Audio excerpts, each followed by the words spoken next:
coming up on The Reveal. There are no words to explain it, but just horror. A rape case unsolved for 6 years with video evidence ends up exposing an issue inside the Cherokee County Sheriff's Office. This ruined my life. As more women came forward saying their rape or sexual assault case was being ignored. It's just disgusting.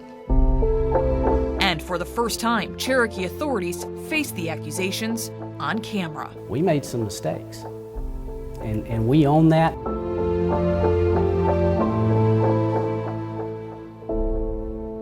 Welcome to a special edition of The Reveal. I'm Kristin Crowley. It started with one woman's unsolved rape and allegations the Cherokee County Sheriff's Office mishandled her case. What followed were more women and more accusations.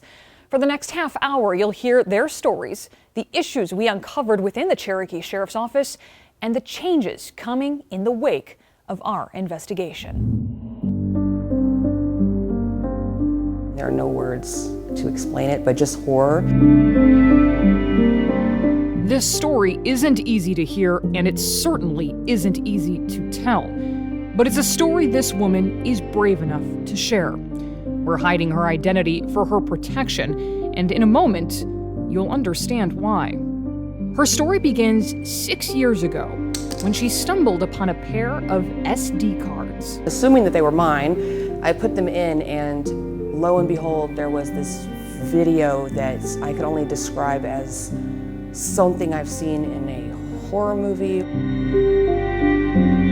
That footage shows what looks like an unconscious, unidentified woman and a man Scanning her entire body and then proceeding to do things to her. Things so graphic, we can't show them on TV. He continued to violate her. When you saw this, did you know right away who the person behind the camera was? Right near the end, the camera fell and you could see his face. And I can only describe that as it being a out-of-body experience. She didn't know the woman, but she did know the man.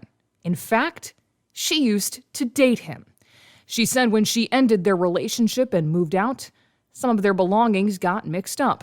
That's how she says she ended up with his camera and the SD cards. As horrified as she was seeing this video, the nightmare was about to get worse. She found another video of another woman, but this time, she knew exactly who it was. And this one was me. You could see my C-section scar. You had no idea No clue. this had happened to you. No. What she did next seems like the logical thing to do. She called the police. She told the Cherokee Sheriff's Office that she had been raped, that she had video evidence, and she knew who attacked her. She thought it was an open and shut case.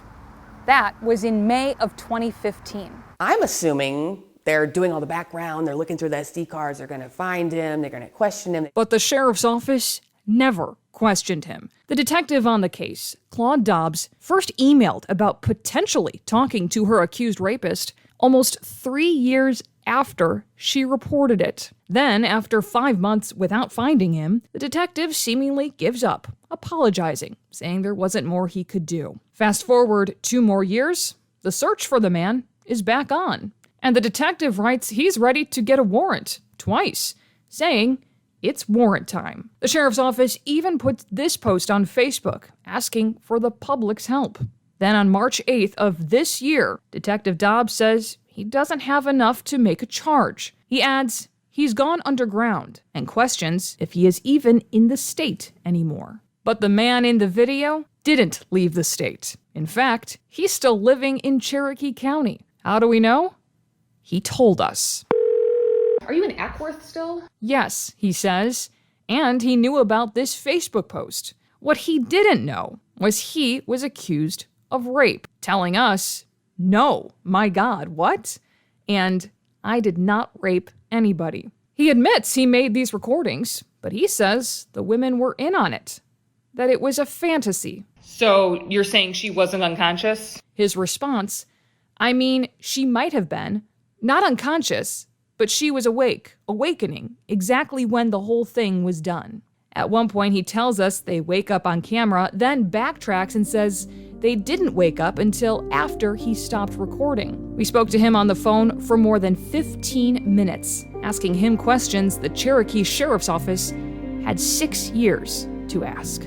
Early on in our investigation, the Sheriff's Office said it put a tremendous amount of effort into this case. A spokesperson declined to comment on camera, but told us in an email, investigators have been unable to obtain any physical evidence or corroborating witness testimony that would provide probable cause for arrest. I support the survivor. Jennifer Bivens, the president and the CEO of the Georgia Network to End Sexual Assault, she explains that if someone has no memory of sex and did not consent, that's rape under Georgia law. Bivens could barely hide her frustrations as we showed her emails we obtained from open records about this case. They've got the freaking video.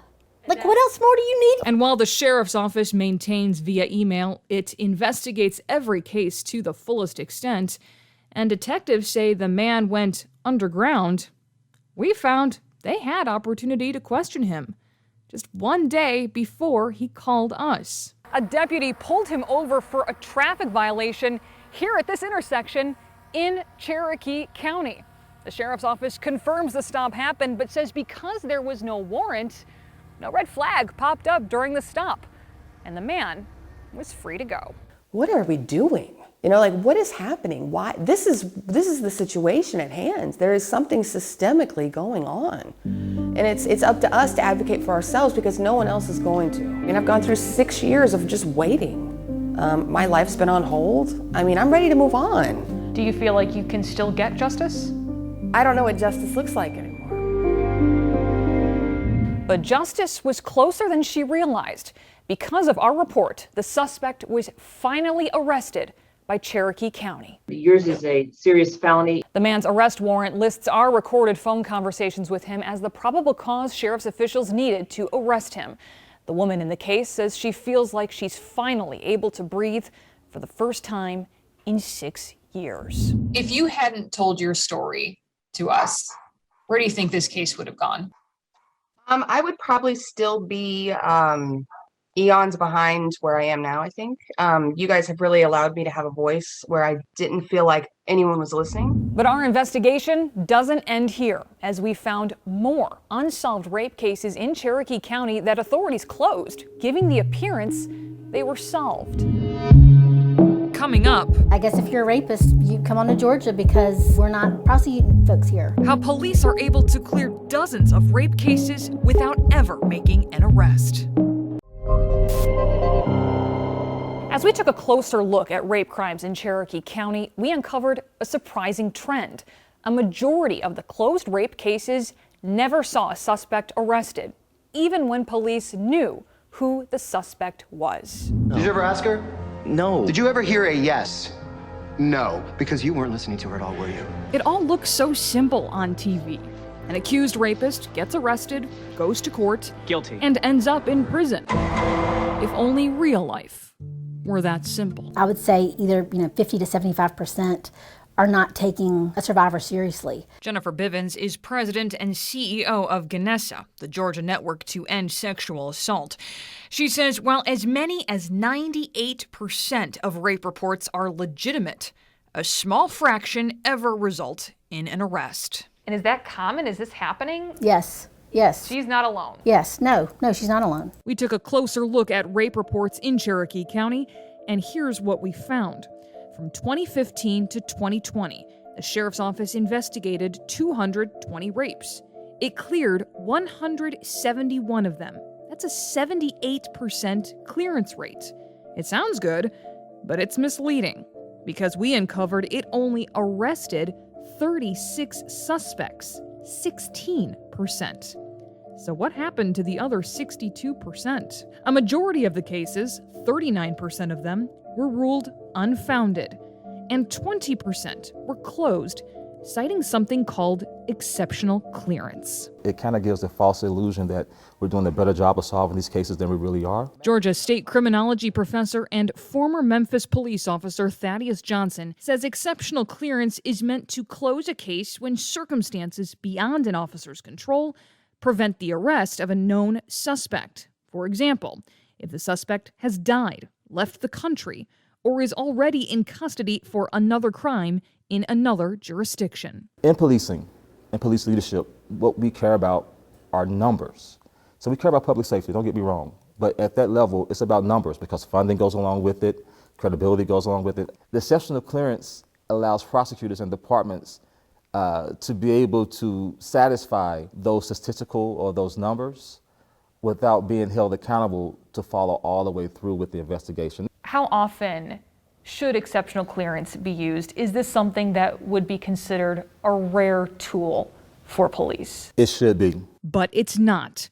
In Cherokee County's case, it's clearing more rape cases with exceptional clearances than arrests.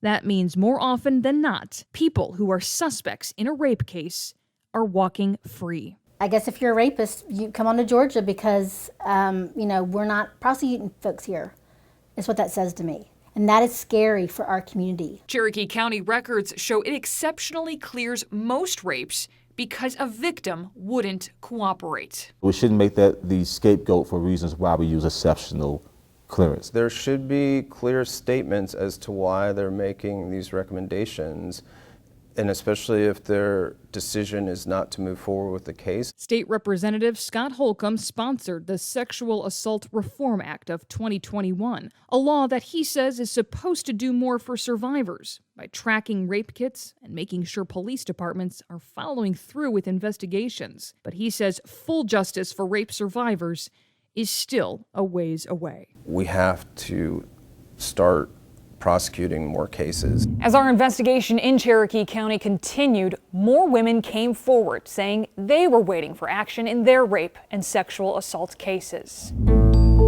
Coming up, this ruined my life. 2 women, strangers to each other, with a connection they wish they didn't share. And then I remember being raped on a couch, and nobody should get away with that. They accused the same man of rape. So why hasn't Cherokee County arrested him? Just weeks after our first report aired, more women reached out saying they too felt their rape and sexual assault cases were not being properly investigated by the Cherokee County Sheriff's Office. 2 women who have never met each other accuse the same man of rape and say both of their cases have gone nowhere. Honestly, after this happened, I did not think I would live to be 19. This ruined my life. It was supposed to be a fun night out. I was invited by a childhood friend to go to this graduation party. But this woman, who asked we not show her face or use her name, says nothing about that night in May of 2019 was a celebration. I came here wearing bra and underwear under my clothes. I woke up and neither of those things were there. Months later, the memories came flooding back. I remember being in the back of one of the boys' cars in a garage that is completely closed and him being raping me. I remember another boy taking me, literally physically dragging me upstairs, because I was so unconscious at the time, and then raping me in a bathroom. And then I remember being raped on a couch. Just 16 at the time, she and her mom went to Cherokee Sheriff's Police to file a report. That was more than a year ago. Where does your case stand today? The same place. The absolute same place. Rape crimes are among the most difficult crimes to solve, especially when there is no forensic evidence.